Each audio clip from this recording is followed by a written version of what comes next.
Okay guys, good morning. So another day, another land tour naman tayo guys. So maulan yung Boracay guys. So first natin is Ati Village. Ayan. Okay guys, unang spot sa land tour. Ayan yung Ati Village guys. Ito yung Ati Komunidad. So nasa loob yung aking guest from Taiwan.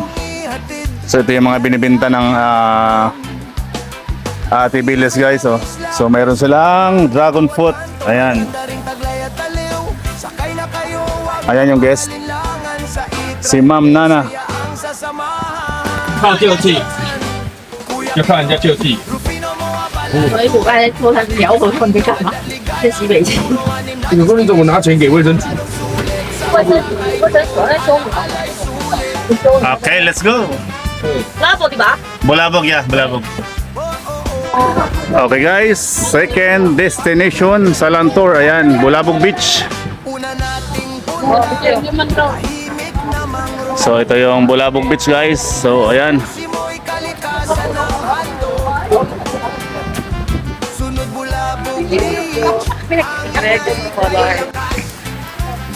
Sa bawat kuha nyo, ganda'y lumalabas.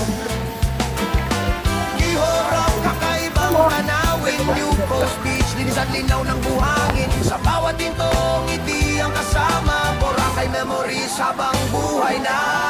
我真的觉得我没有上过。 Hey tol, kaway mo na tol. Ayan. Anim na destinasyon, ikot ng isla. Sa i-drive mo, Boracay ay mas masaya. Okay, let's go. Ang buhangin, Diniwit Beach, sunset ay aabangan natin sa dulo ng biyahe. Puso'y Hey tol. sa ganda ng Yan, shout out. ay lubos. Hello ma'am sir. Welcome to Boracay. Guest from Taiwan. Kuya Pinoy, Rufino mo abalan tour. Kung tour sa Boracay, ito na ang sure. Simulan ng sayalan, tour sa isla.